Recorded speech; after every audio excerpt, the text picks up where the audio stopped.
मेरा सादर प्रणाम। पिछली क्लास में हमने सुजान भगत के बारे में ये देखा कि सुजान भगत अब घर का स्वामी नहीं, सिर्फ मंदिर के देवता के रूप में है। अब आज आगे बढ़ाते हैं हम कहानी को। वो ऐसा है कि एक दिन बुलाकी, सुजान की पत्नी बुलाकी दाल छांट रही थी, तो उसी समय एक भिखमंगा घर के दरवाजे के बाहर आकर खड़े होकर चिल्लाने लगा, भीख मांगने लगा। तो यहाँ बुलाकी ने सोचा कि चलो मैं पहले दाल छांट लेती हूँ, उसके बाद मैं उसे कुछ भीख में दे देती हूँ। तभी भोला आ जाता है। तो भोला आकर कहता है कि अम्मा, महात्मा द्वार पर खड़े कब से चिल्ला रहे हैं, तो क्यों न कुछ ले जाकर दे देती हो, नहीं तो उसका रोया दुखी हो जाएगा। तो बुलाकी को उपेक्षा होती है। वो क्या कहती है कि भगत के पाँव में क्या मेहंदी लगी है, यानी सुजान भगत के बारे में कह रही है, भगत के पाँव में क्या मेहंदी लगी है, क्या वे आकर कुछ उठाकर नहीं ले जा सकते। तो यहाँ पर देखिए वो ये भी कहती है हमेशा तो भीड़ लगी रहती है यहाँ पर, तो फिर क्यों नहीं वे ले जाकर दे सकते। तो भोला क्या कहता है, भोला कहता है हमेशा कुछ ना कुछ खुचड़ निकालते रहते हैं, बस यही काम है उनका। और फिर यहाँ पर कई बार ये कहा कि आप घर के मामलों में कुछ मत बोला कीजिए, लेकिन वे सुनते ही नहीं हैं। तो यहाँ पर बुलाकी क्या कहती है, बुलाकी कहती है कि अगर मैं जानती कि सुजान ऐसा करना शुरू कर देते हैं, पति ऐसा करना शुरू कर देते हैं, तो मैं कभी भी उन्हें गया जाकर, बोध गया गए थे दोनों, तो वहाँ जाकर गुरु मंत्र लेने कभी नहीं देती। तो ये बात उसके मन में आ गई कि गुरु मंत्र लेने के बाद ये सुजान भगत बन गया, और सुजान भगत बनने के बाद अब वो किसी का दुख नहीं देख सकता है। और फिर अब यहाँ पर क्या हो जाता है कि बुलाकी ये कहती है, अब यहाँ पर भोला ये भी कहता है कि अब जब से भगत बन गए हैं तो सारा दिन जो है पूजा पाठ करने में ही लगे रहते हैं, और ऐसे बूढ़े नहीं हो गए कि कोई काम ही नहीं कर सकते। तो भोला बुलाकी से कह रहा है कि ऐसे तो बूढ़े नहीं हो गए कि कोई काम ही नहीं कर सकते। तो बुलाकी क्या कहती है, ये तुम्हारा अन्याय है। वे कुछ ना कुछ काम तो करते रहते हैं, हमेशा कुछ ना कुछ घर में करते रहते हैं, जैसे छोटे मोटे काम हैं, जैसे यहाँ पर बैलों को चारा पानी देना, गायों को धोना, ये सब काम करते रहते हैं। तो यहाँ ये जो है, ये बुलाकी, अब यहाँ पर जब ये दोनों बातचीत कर रहे हैं भोला और बुलाकी, तो उस समय तक ये भिक्षुक दरवाजे पर खड़े होकर चिल्ला रहा था। तो अचानक सुजान बाहर से घर के अंदर आकर ये पूछता है कि यहाँ द्वार पर कब से कोई भिखारी खड़े होकर, महात्मा खड़े होकर चिल्ला रहे हैं, तो क्या तुम एक क्षण के लिए धर्म का काम नहीं कर सकते? अपना काम तो करते रहते हो, क्यों नहीं कर सकते? थोड़ा सा मैं आटा लेकर जाता हूँ, वो कहता है। तो यहाँ पर बुलाकी कहती है कि तुम तो हो काम करने के लिए, भगवान का काम, धर्म का काम करने के लिए तुम हो, तो फिर क्या घर के सभी उसी काम में लगे रहें? तो यहाँ ये जो सुजान है, ये क्या करता है, ये कहता है कि यहाँ मैं थोड़ा सा आटा ले जाकर दे देता हूँ, आटा है तो मुझे दे दो। तो ये बुलाकी कहती है कि मैंने आटा रात भर रहकर इस तरह के लोगों को, बेकार के लोगों को देने के लिए नहीं पीसा है, मैंने सिर्फ ये अपने लिए पीसा है, मतलब घर के लिए ये काम किया है। अगर ले जाना ही चाहते हो तो अनाज ले जाकर दे दो। तो ऐसा करने पर यहाँ पर ये बुलाकी मना कर रही है। तो सुजान क्या करता है, सुजान यहाँ पर ये भंडार घर में जो भंडार घर है जिसमें अनाज रखा जाता है, उसमें जाता है और जानबूझकर यहाँ बुलाकी और भोला को चिढ़ाने के लिए टोकरी में, यहाँ छबड़ी कही गई है बात, तो छबड़ी मतलब टोकरी है, तो छबड़ी यहाँ पर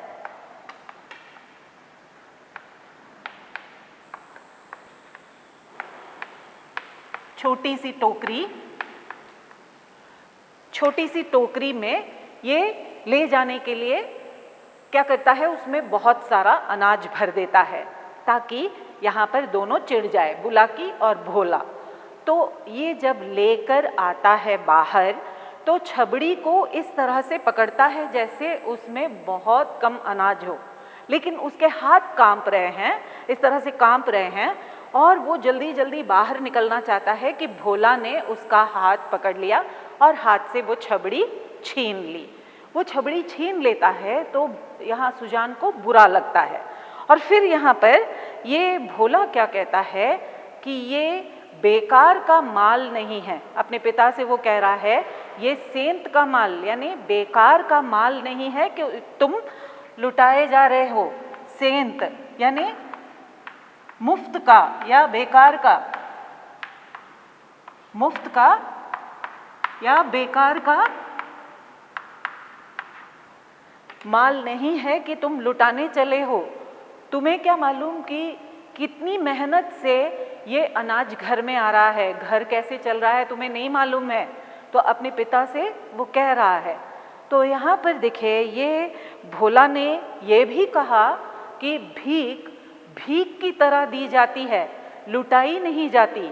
तो भोला ने सुजान से कहा कि भीख भीख की तरह दी जाती है, लुटाई नहीं जाती। और फिर ये अपने पिता से ये भी कहता है कि कितनी मेहनत से, कितने कष्ट उठाकर हम ये घर चला रहे हैं, तुम्हें नहीं मालूम।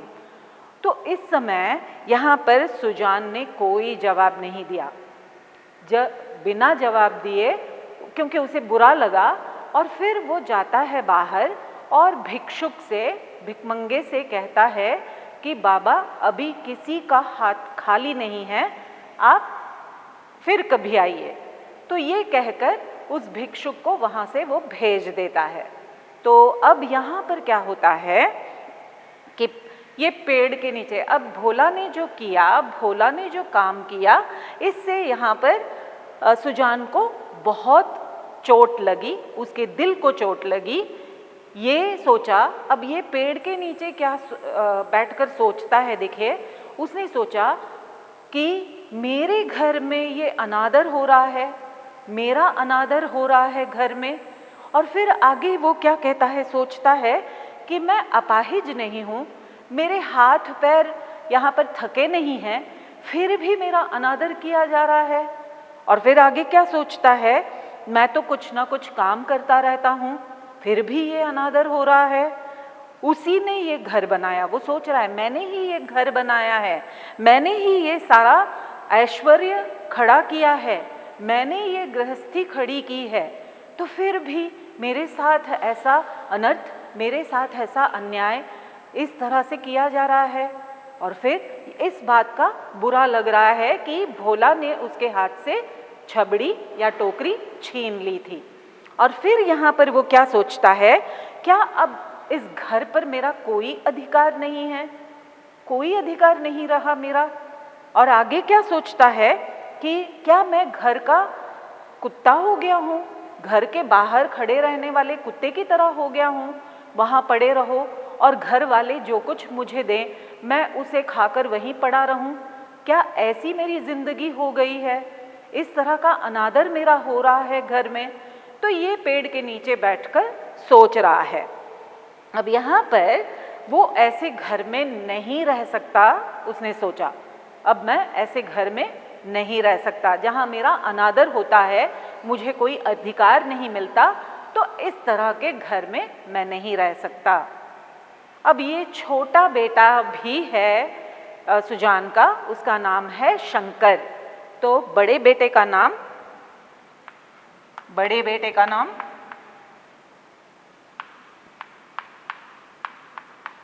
है भोला और दूसरे बेटे का नाम है, दूसरे यानी छोटे बेटे का नाम है शंकर। तो यहाँ पर ये शंकर, इसे ज़्यादा यहाँ पर कोई संवाद वगैरह नहीं दिया है।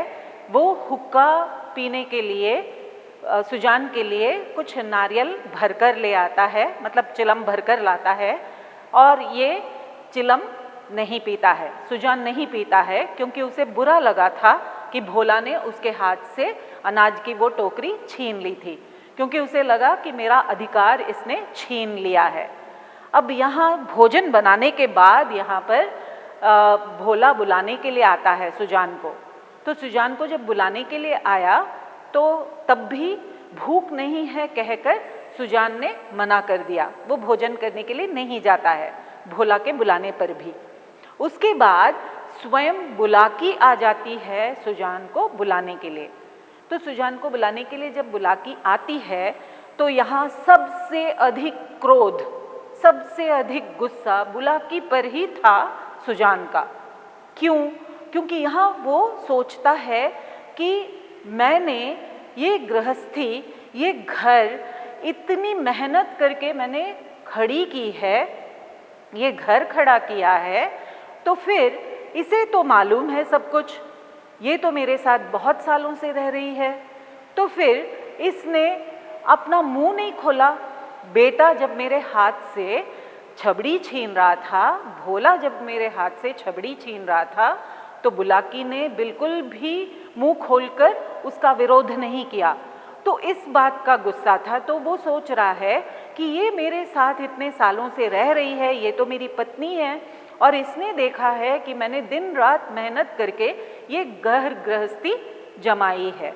और फिर यहाँ उसे ये लगता है कि आज उसके बेटे बड़े हो गए हैं तो फिर मेरा साथ नहीं दे रही है, वो बेटों का साथ दे रही है। और जब बेटे इस तरह का व्यवहार मुझसे कर रहे हैं तो फिर ये उन बेटों का विरोध नहीं कर रही है, उन्हें चुप होने के लिए नहीं कह रही है।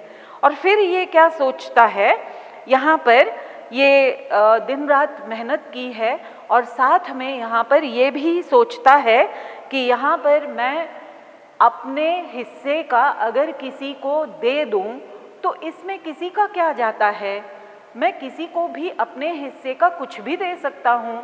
और फिर यहाँ पर ये कानूनन भी मेरा अधिकार है इस घर में। और फिर यानी कानून की नज़र से अगर देखा जाए तब भी मेरा अधिकार इस घर में है।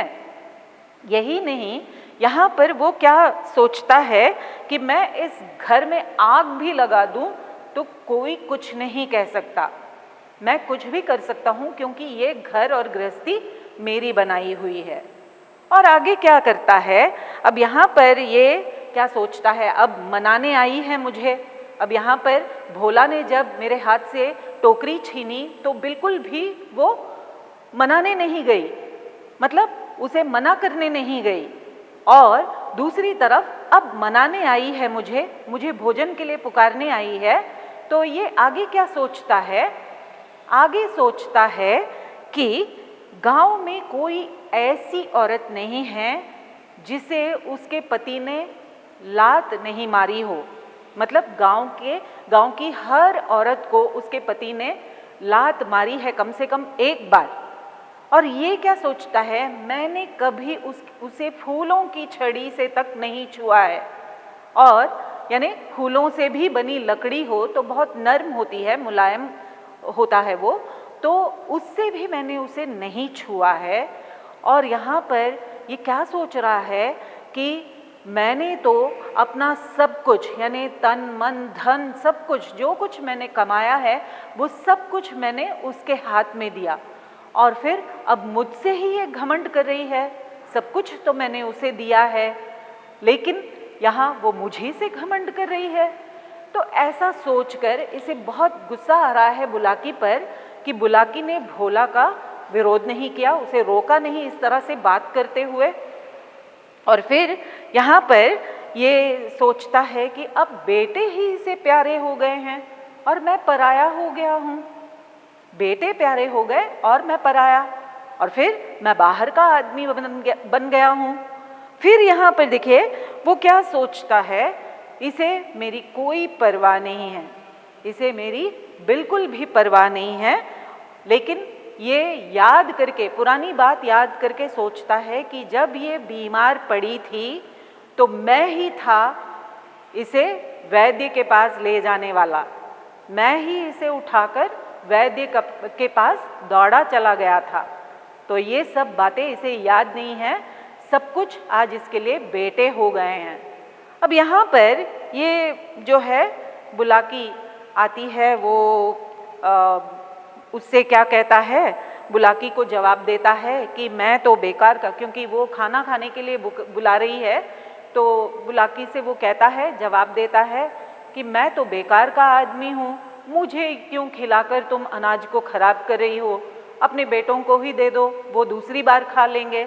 तो यहाँ ये क्या कहती है, बुलाकी कहती है, बुलाकी सुजान से कहती है, बुलाकी ने सुजान से क्या कहा, ये कहा कि मैंने सुना है कि मर्द बड़े समझदार होते हैं, लेकिन नहीं, बुढ़ापे में आदमी की मति मारी जा रही है, तो बुढ़ापे में आदमी की बुद्धि मारी जाती है, मैंने सुना है, और यहाँ पर यही हो रहा है, तुम्हारी भी बुद्धि मारी गई है, बुद्धि खराब हो गई है।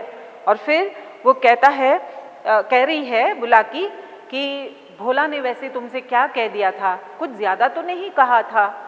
तो ये सुजान क्या कहता है, हाँ तुम्हें तो मज़ा तब आता जब वो मुझे, उसने कुछ भी नहीं कहा, तुम्हें तो मज़ा तब आता जब वो 2-4 थप्पड़ मुझे मार देता या फिर मुझे मार देता, अब भी कसर बाकी रह गई हो तो भोला को मत बुलाओ, तुम ही मुझे 2-4 जमा दो, यानी तुम ही मुझे मार दो। और फिर यहाँ पर ये बुलाकी कहती है कि मेरी जैसी सीधी औरत किसी और को नहीं मिलेगी, तुम्हें शुक्र मानना है कि मेरी जैसी सीधी औरत तुम्हें मिल गई, नहीं तो कोई और होती तो कब की चली जाती। तो ये सुजान कहता है कि हाँ हाँ तुम तो देवी हो, हमेशा देवी रही हो और रहोगी, और मैं हमेशा राक्षस या दैत्य ही रहूँगा, मैं आज दैत्य जैसा हो गया हूँ तुम्हारे लिए, तुम तो सीधी सादी महिला हो और तुम देवी जैसी हो। और फिर यहाँ पर बुलाकी झगड़ा करना नहीं चाहती थी, वो झगड़ा नहीं करना चाहती थी और फिर से खाने के लिए बुलाती है, लेकिन सुजान ने कहा कि तुम्हारे बेटों की तो कमाई है। तो सुजान ने कहा कि तुम्हारे बेटों की तो कमाई है, वे तुम खाओ और वे खा लें। और फिर यहाँ पर ये कहा, आगे ये कहा कि तुम खा लेना उनके साथ। वो ये कहता है कि ये बेटे मेरे नहीं होंगे। तो यहाँ पर देखिए, ये बुलाकी जो है उसे गुस्सा आता है और वो कहती है इस तरह कि अगर तुमने गाली दी तो मैं भी कुछ कह बैठूंगी। और फिर वो कहती है, मैंने सुना है कि मर्द बड़े समझदार होते हैं, लेकिन तुम तो अकल के कच्चे हो, तुम समझदार नहीं लग रहे हो अपनी बातों से। और फिर ये क्या कहती है कि आदमी को जैसा समय चाहिए वैसा काम करना चाहिए।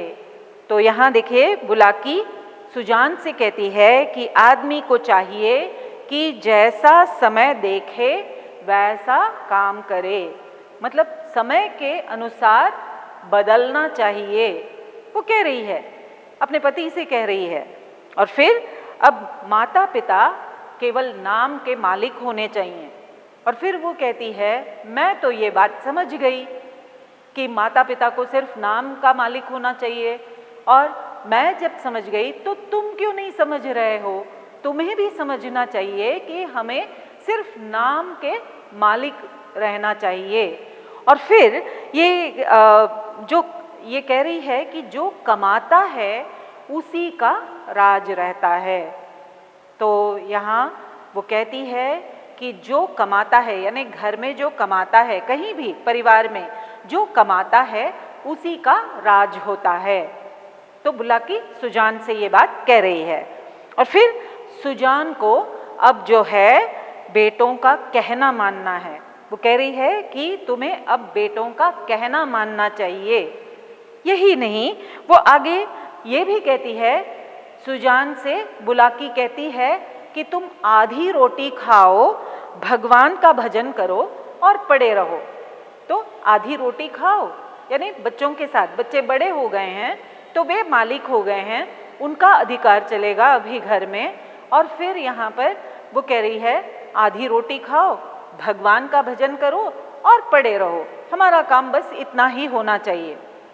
लेकिन अब सुजान इतना कहने के बावजूद वहाँ नहीं गया, खाने नहीं गया। तो अब सुजान क्या सोच रहा था कि अब तो वो घर का स्वामी नहीं रहा। अब यहाँ पर बेटे जो है वो केवल श्रद्धा दिखा रहे थे। तो ये क्या सोच रही है यहाँ पर? सोच रहा है कि अब तक जिस घर में राज्य किया उसी में वो पराधीन बनकर नहीं रह सकता। तो सुजान सोचता है कि अब तक जिस घर को मैंने बनाया, जिस घर में मैंने राज्य किया, उस घर में मैं पराधीन या गुलाम बनकर नहीं रह सकता। तो क्या किया? अब उसे अधिकार चाहिए था। तो यहाँ पर देखिए, यहाँ वो अधिकार के लिए क्या करता है? अभी शुरू में तो वो बहुत मेहनत कर रहा था, अब ये रात को ही उठकर क्या करना शुरू कर देता है, क्योंकि उसे लगा कि मेरा अधिकार मेरे हाथों से चला गया है, छिन गया है। तो अब वो क्या सोच रहा है? सोचता है कि मुझे अधिकार वापस लेना चाहिए। और वो क्या करता है? वो रात को ही उठकर वहाँ घास काटना शुरू कर देता है। तो घास काटते रात भर वो घास काटता रहा। और उसके बाद उसने सुबह होने तक, बड़े सवेरे होने तक, प्रातः काल तक उसने क्या किया? उसने घास का बहुत बड़ा ढेर खड़ा कर दिया, बहुत बड़ा ढेर खड़ा कर दिया। तो कटिया कहते हैं उसे, जो घास काटी जाती है तो उसे जो है कटिया कहते हैं।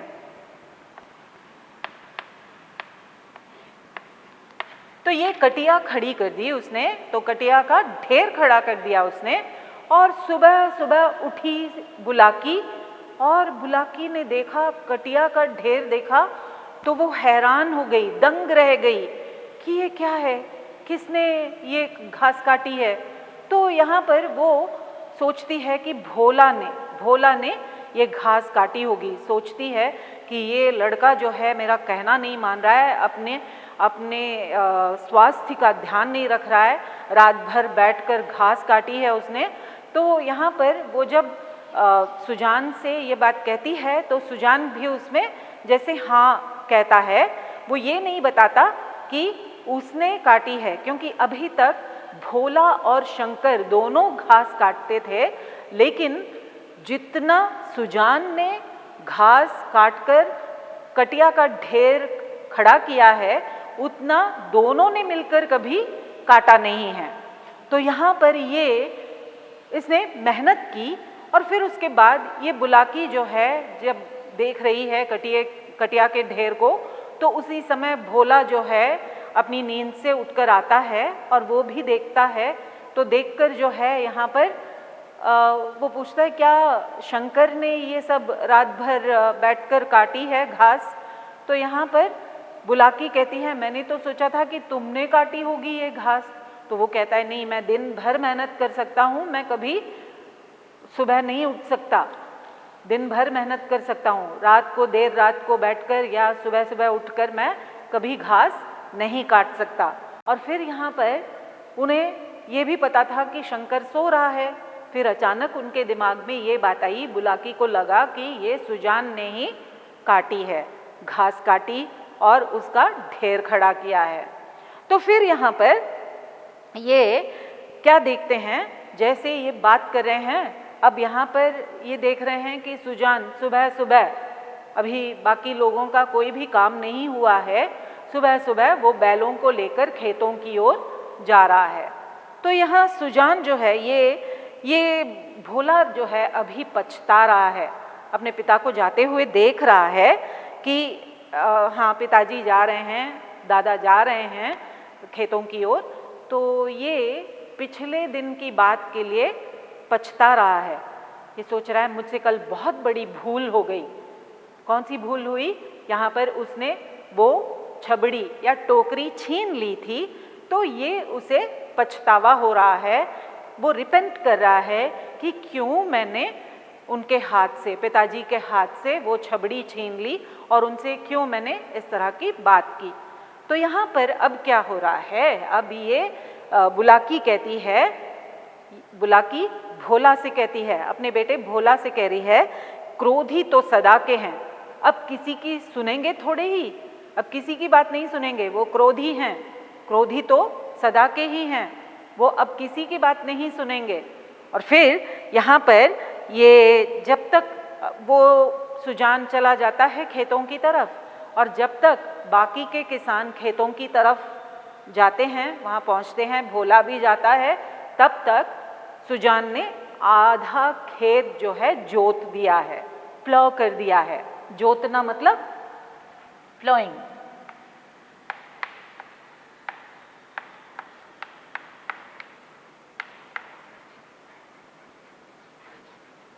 हल चलाना,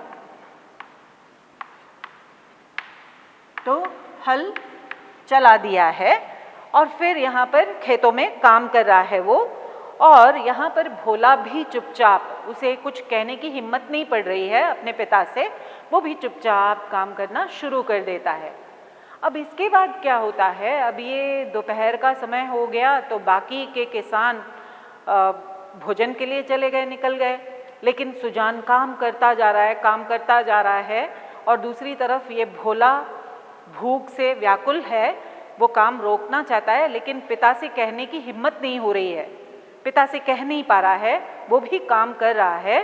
फिर आखिर थोड़ी देर के बाद जो है वो क्या करता है, अपने पिता से कहता है कि हम बैलों को खोल देते हैं, क्योंकि अब भूख शायद उससे सही नहीं जा रही है।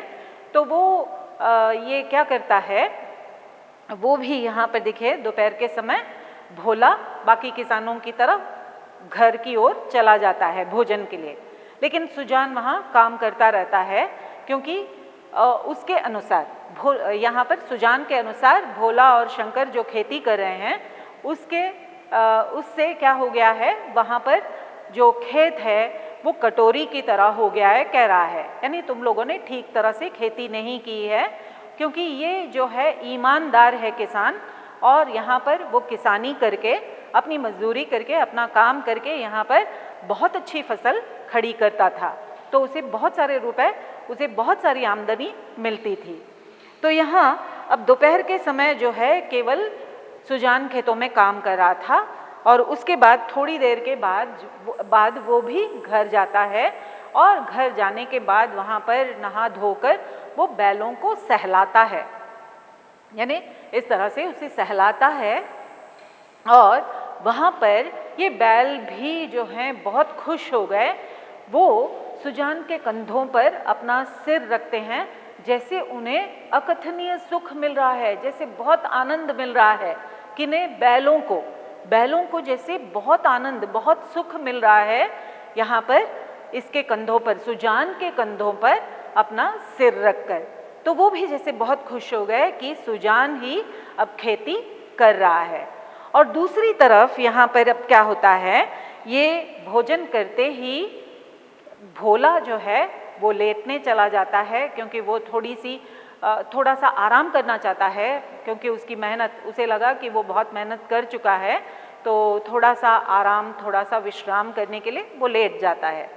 और यहाँ ये सुजान भोजन करने के तुरंत बाद निकल जाता है और खेतों की ओर चला जाता है, और वहाँ फिर से वो काम करना शुरू कर देता है।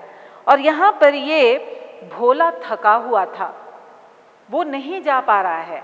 वो अपनी माँ से कहता है, माँ से पूछता है कि माँ क्या ये अपने आप को मारने पर तुले हुए हैं क्या?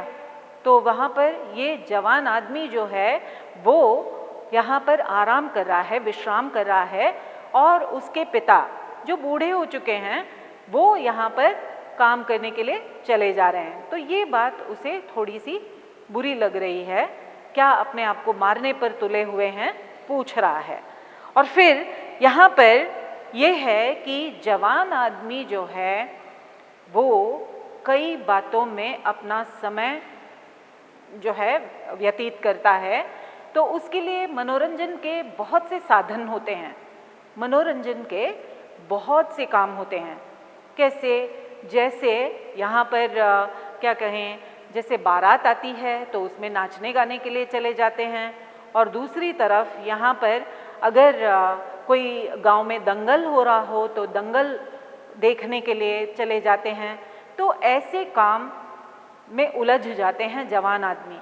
लेकिन बुढ़ापा आते ही यहाँ पर बूढ़ों के लिए इन सब में दिलचस्पी नहीं होती है, इन बातों में जो है बहुत उलझते नहीं हैं, वे लोग उससे अलग रहते हैं, वे अपने काम से काम रखते हैं या अपने काम से मतलब रखते हैं। तो ऐसा यहाँ पर सुजान के साथ भी हो रहा है। सुजान खेतों में काम करने के लिए गया, लेकिन यहाँ ये भोला उस तरह से मेहनत नहीं कर पा रहा है, और यहाँ पर वो क्या कर रहा है, वो यहाँ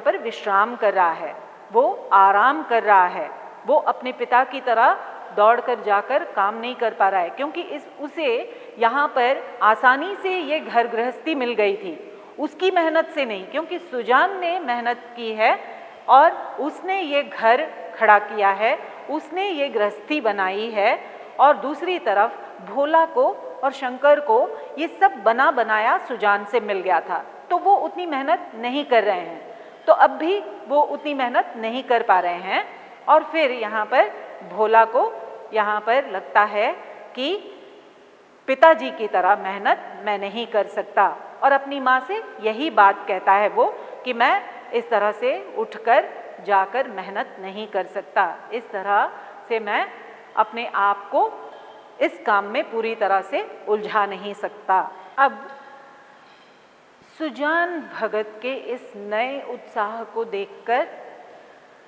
उस गांव में बहुत से लोगों ने बहुत कुछ कहना शुरू किया कि अभी आदमी भगत बना बैठा था, अब सारी भक्ति शायद उसकी निकल गई है, इसीलिए खेतों में काम करने के लिए चला आया है। तो ये यहाँ पर अब ये माया में फंस गया है, लोगों को लगा कि ये फिर से फंस गया है लोक माया में, लेकिन ऐसा नहीं था। अब जो पहले लोग आते थे उसके घर में, भिक्षुक आते थे, बाहर के लोग आते थे, भाट आते थे, तो जिस तरह से शुरू में लोग आते थे वैसे ही अब भी भिक्षुक, भाट इत्यादि आने लगे। अब ये भाट कौन होते हैं? भाट, भिक्षुक तो भिखारी होते हैं, भाट वे लोग हैं जो यहाँ पर पुराने ज़माने में राजाओं के सामने जाकर कोई ना कोई नाटक वगैरह किया करते थे। तो इस तरह के लोग, यानी कुछ गाया करते थे, ये लोग गाकर कुछ गीत सुनाया करते थे या कोई नाटक किया करते थे, तो इस तरह के लोग भाट कहलाते हैं।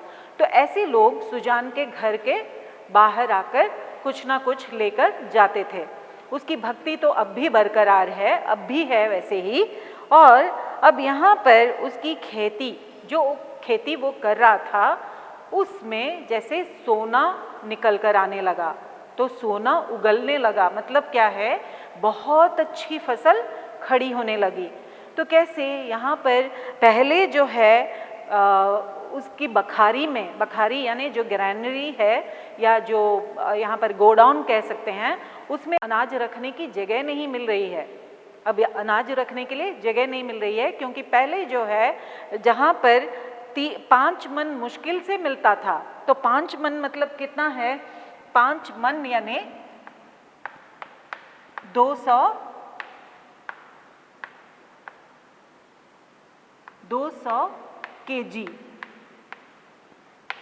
अब जो है यहाँ पर 10 मन यहाँ खेती कर रहा है, और खेती करने के बाद यहाँ पर सुजान के घर में, उसकी बखारी में कितना आ रहा है, 10 मन अनाज आ रहा है, यानी उससे दुगना, तो 400 केजी अनाज उसके घर में, मतलब बिल्कुल दुगना अनाज उसके घर में आने लगा है। इतनी मेहनत उसने की। अब इन 8 महीनों में, 8 महीनों से वो काम कर रहा है। अब ये चैत का महीना है, चैत यानी चैत्र है, तो चैत्र लगभग मार्च के महीने में आता है, तो मार्च के उस समय, और यहाँ पर खलिहानों में, खेतों में, खलिहानों में जैसे सतयुग का राज होता है, जैसे वहाँ पर सब कुछ अच्छा ही होता है, खेतों में बहुत अच्छी फसल खड़ी हो जाती है। और इससे क्या होता है, यहाँ पर जो लोग खेती कर रहे हैं उनके अनाज के ढेर जगह जगह पर लगे रहते हैं, ढेर खड़े कर देते हैं, हीप खड़ा कर देते हैं। और फिर यहाँ इस समय जो है थोड़ी देर के लिए, यही वो समय है, यानी ये जो खेती हो जाती है, चैत्र का महीना है, तो उस समय खेतों में जो अनाज फसल खड़ी हो जाती है, तो उससे यहाँ पर किसान क्या मानते हैं, अपने जीवन को सफल मानना शुरू कर देते हैं। उन्हें लगता है कि हाँ, हमारा जीवन सफल हो गया है अभी। और फिर यहाँ पर गर्व से जैसे उनका हृदय उछलने लगता है, बहुत खुशी होती है उन्हें, तो हृदय उछलने लगता है मतलब बहुत खुशी होती है, बहुत संतुष्ट हो जाते हैं, बहुत ही गर्व महसूस करते हैं कि हमने इतनी अच्छी फसल खड़ी की है। और फिर अब ये भी सुजान भगत दिखे 200 मिल रहे थे केजी, तो अब 400 मिलना शुरू हुआ है। तो सुजान क्या कर रहा है, अपनी बखारी में, अपने घर के बाहर या अंदर जहाँ भी हो उसकी बखारी, तो वहाँ पर ये लोगों को टोकरी भर भर कर जो है अनाज दे रहा है। इतना अनाज उसके पास आ गया है कि घर में जितना चाहिए उतना रख कर उससे अलग यहाँ पर वो लोगों को दान में दे रहा है। तो लड़के जो हैं कुछ अनाज घर में रख रहे हैं और दूसरी तरफ यहाँ पर वहाँ जो लोग खड़े हैं उनको भी वो बांट रहा है। तो उसने देखा कि उनमें वो भिक्षुक भी था जो 8 महीने पहले उसके घर में आया था और खाली हाथ वापस चला गया था।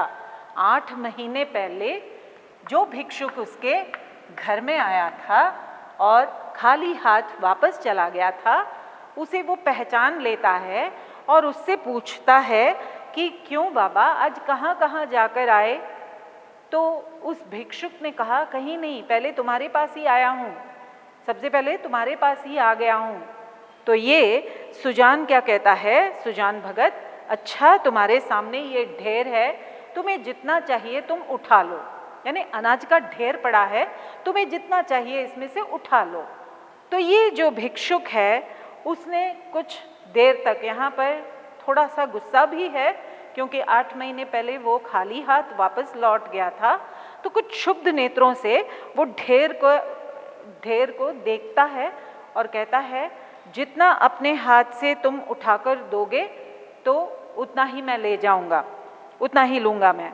तो सुजान भगत क्या कहता है, नहीं, तुमसे जितना उठ सके उठा लो, तुमसे जितना उठा सकते हो तुम उठा लो। तो यहाँ पर ये भिक्षुक जो है उसके पास एक चादर थी, तो चादर लेकर उसने बिछाया और उसमें उसने क्या किया, उसने थोड़ा सा अनाज उसमें भरा, जो अनाज का ढेर था उसमें थोड़ा सा उसने, लगभग 10 सेर कह सकते हैं, तो 10 सेर अनाज उसने लिया और अपनी चादर में उसने भर लिया और उठाने लगा। तो यहाँ पर उसे थोड़ा सा संकोच भी होता है और उठाने के लिए, और फिर यहाँ पर उतना भरकर वो उठाता है। तो सुजान भगत क्या कहता है, सुजान को लगा कि हाँ, ये यहाँ पर शर्मा कर, यहाँ पर संकोच करके अनाज नहीं उठा रहा है, और फिर ये क्या करता है, समझकर आश्वासन देता है, यानी यहाँ पर उसे कंसोल करता है कि सुनो, तुम्हें जितना उठाना है, बस इतना तो एक बच्चा भी उठा ले जाएगा, तुम्हें जितना उठाना है उठा लो, तो इतना तो एक छोटा सा बच्चा भी उठा कर ले सकता है, इतना ही तुम उठा कर ले जाओगे। तो यहाँ ये भिक्षुक जो है ये क्या करता है, भोला की ओर देखता है, क्योंकि पिछली बार जब वो आया था उसे मालूम हो गया था कि भोला ने सुजान को अनाज देने से रोका था। तो वो भोला की तरफ देखता है कि कहीं भोला यहाँ पर मुझे रोक तो नहीं लेगा। तो उसकी ओर देखकर वो क्या कहता है, मेरे लिए इतना ही बहुत है, मुझे इससे ज़्यादा नहीं चाहिए, मेरे लिए इतना ही बहुत है। तो यहाँ ये भगत जो है ये कहता है कि नहीं, तुम सकुचाते हो, तुम्हें लज्जा हो रही है, तुम्हें शर्म आ रही है उठाने के लिए, और फिर अभी और भर लो, तुम्हें जितना चाहिए भर लो, अभी और भर लो, उसमें काफ़ी जगह है। तो ये भिक्षुक जो है वो थोड़ा सा ऐसे हाथ में थोड़ा सा और भर लेता है पसेरी, यानी 5 कुछ ऐसे भर लेता है 5 सेर, और फिर से वो भोला की ओर देखता है। तो उसे डर है कि ये भोला मुझे फिर से कहीं रोक ना ले। तो ये क्या करता है, अब ये सुजान भगत क्या कहता है, सुजान भगत पूछता है कि तुम उसकी ओर क्या देखते हो, मैंने कहा है तुमसे उठाने के लिए, उठा लो तुम। तो यहाँ देखिए, उसकी ओर क्यों देखते हो बाबा जी, वो पूछ रहा है, उसकी ओर क्यों देखते हो बाबा जी, मैं जो कहता हूँ वो करो, तुमसे जितना उठाया जा सकता है उठा लो। तो ये जो भिक्षुक है ये डर रहा था कि कहीं मैंने बहुत सारा अनाज भर लिया चादर में, और उसके बाद अगर भोला ने मुझे गठरी नहीं उठाने दी तो मेरी भद्द हो जाएगी, मेरा मजाक हो जाएगा, मेरा मजाक उड़ाया जाएगा। यहाँ पर जितने भी लोग खड़े हैं सभी मेरा मजाक उड़ाएंगे। और फिर ये क्या कहता है, ये कहता है कि और भिक्षुकों को हंसने का अवसर मिल जाएगा, उन्हें मौका मिल जाएगा हंसने का। और दूसरी तरफ ये भी सोचता है कि दूसरे लोग यही सोचेंगे कि ये भिक्षुक कितना लोभी है। लोभी यानी क्या है, लोभी यानी लालची। तो सभी लोग यहाँ पर ये सोचेंगे कि ये भिक्षुक कितना लालची है। तो इस बात से उसे संकोच हो रहा है, उसे लज्जा हो रही है कि मैं क्यों इसमें से और अनाज उठाऊं, और वो उठा नहीं रहा है। सुजान के कहने पर भी वो कुछ उठाकर नहीं ले जा रहा है, बस उतना ही जितना उसमें से वो ले सका, थोड़ा सा लिया उसने। और फिर सुजान के कहने पर भी भोला की ओर देखकर, वहाँ उसे डर लग रहा है कि सुजान के कहने पर भी भोला उसे उठाने से मना कर देगा, उसे रोक लेगा। अब सुजान भगत जो है, क्योंकि यहाँ भिक्षुक की हिम्मत नहीं हो रही है, उसने सोचा कि लोग ये भी सोचेंगे कि मैं कितना लोभी हूँ। तो यहाँ पर सुजान भगत समझ जाता है कि उसके मन में ऐसी बातें चल रही हैं, तो उसने वो चादर ली, सुजान ने भिक्षुक की चादर ली, और फिर उसने क्या किया, उसने गठरी बांधकर कहा, उसमें से बहुत सा अनाज उसने उसमें डाला, और फिर ढेर में से उठाकर उसने बहुत सा अनाज उस चादर में डाला, और उसने क्या कहा, इसे उठा ले जाओ बाबा जी, इसे उठा कर ले जाओ। तो भिक्षुक ने कहा कि बाबा इतना मुझसे उठा ना जा सकेगा, उठाया नहीं जा सकेगा, उठ ना सकेगा। तो यहाँ ये उठा नहीं पाएगा कह रहा है, क्योंकि बहुत कुछ दे दिया है इस सुजान भगत ने। और फिर यहाँ पर भगत क्या कहता है, अरे इतना भी नहीं उठ सकेगा तुमसे, ये उठाया नहीं जा सकेगा तुमसे बाबा जी, और फिर बहुत होगा तो मन भर होगा। तो यहाँ पर वो कहता है कि एक मन भर तो होगा इसमें। और फिर आगे कहता है भला जोर तो लगाओ, देखते हैं उठा सकते हो या नहीं। तो ये जो है भिक्षुक ने गठरी उठाने की कोशिश की, लेकिन वो गठरी उठा नहीं पाया, क्योंकि वो बहुत भारी था, वो बिल्कुल उठा नहीं पाया, क्योंकि भिक्षुक है, मजदूर नहीं है वो, तो वो उठा नहीं पा रहा है। तो ये जो गठरी है, अनाज की गठरी जो चादर है उसकी, तो वो वहाँ से हिली नहीं। तो उसने कहा कि भगत जी यह मुझसे उठाया नहीं जाएगा, ये मैं उठा नहीं पा रहा हूँ। तो ये जो भगत है वो क्या कहता है, वो पूछता है अच्छा बताओ तुम किस गांव के रहने वाले हो। तो ये क्या कहता है भिक्षुक, बहुत दूर है, बड़ी दूर है भगत जी। और वो कहता है, पूछता है अमोला का नाम तो सुना होगा, यानी भिक्षुक के गांव का नाम था अमोला। भिक्षुक के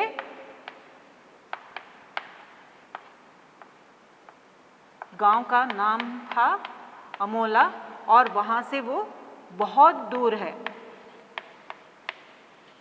और वो कहता है कि आपने सुना तो होगा अमोला का नाम।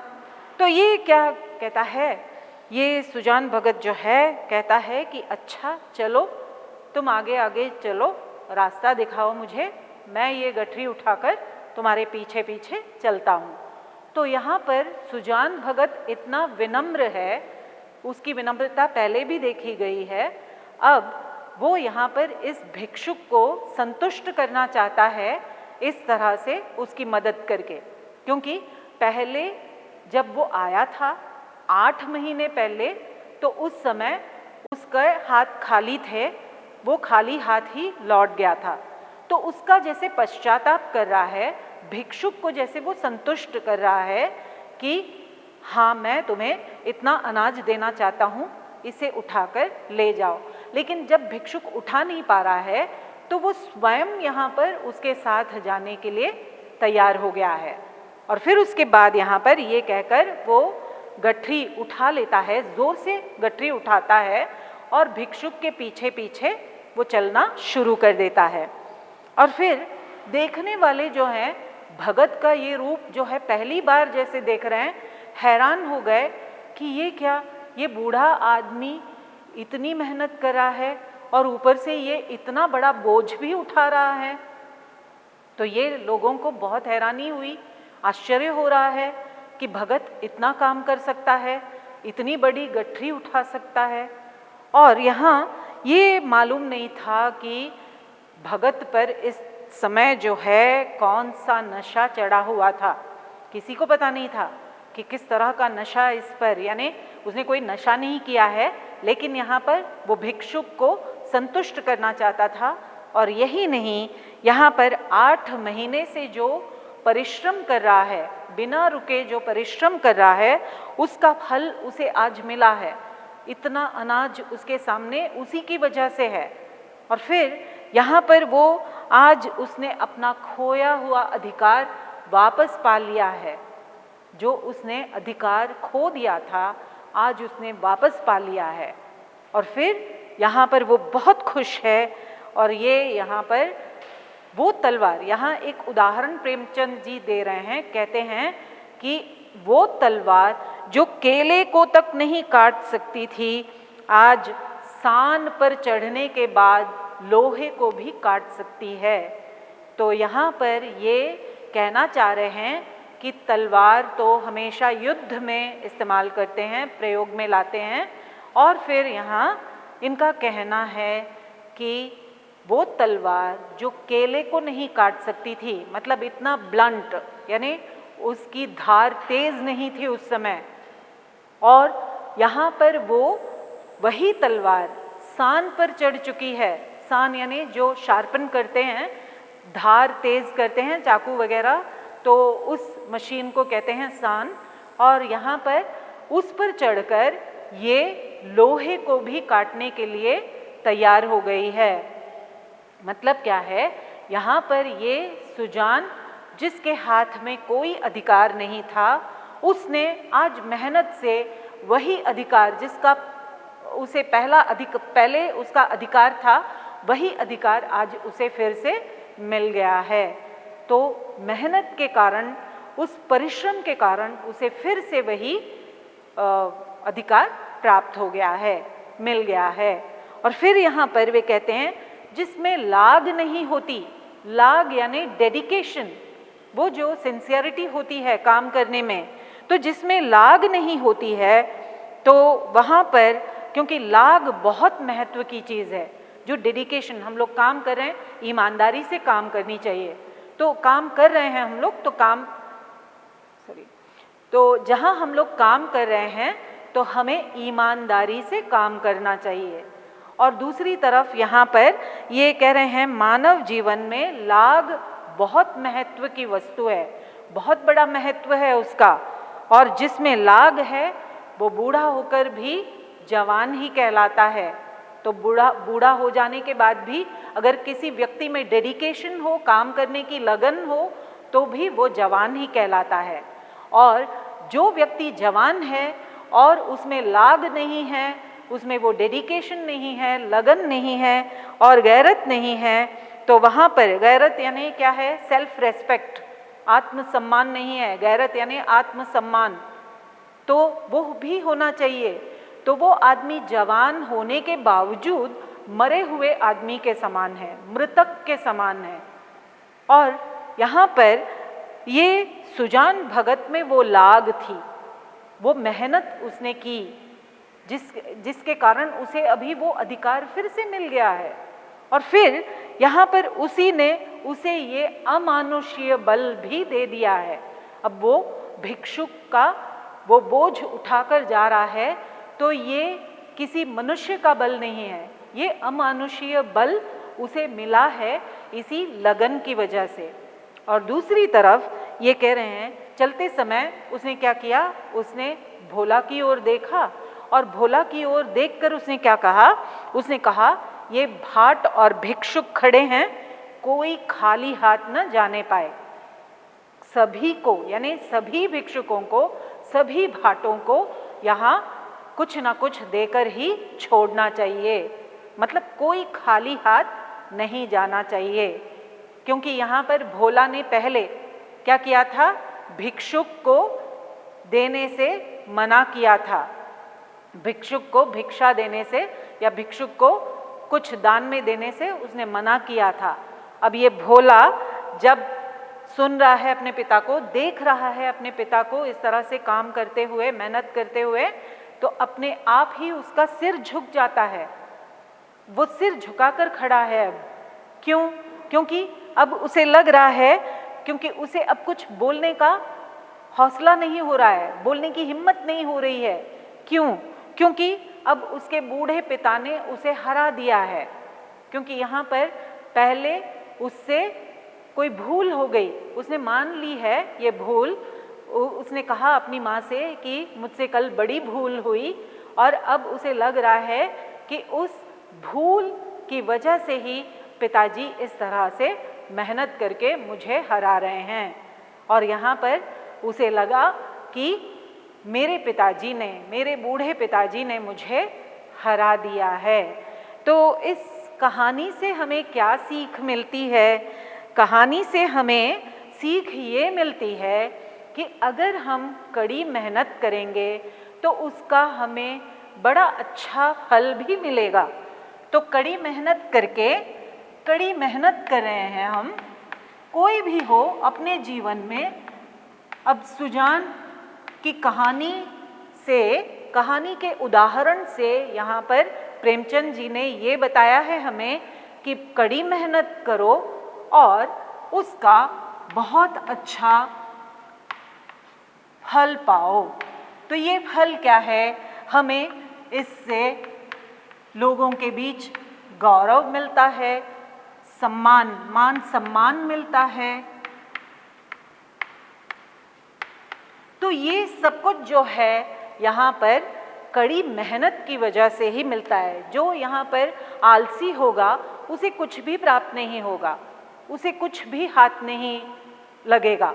तो यहाँ वे कहना चाहते हैं कि कड़ी मेहनत करने से गौरव मिलता है, सम्मान मिलता है और समाज में एक स्थान मिलता है। और फिर तो मनुष्य को यही नहीं, धन दौलत, मान मर्यादा भी मिल जाती है। और ये जो है कहानी यहाँ पर सुजान भगत की यहाँ रुकती है।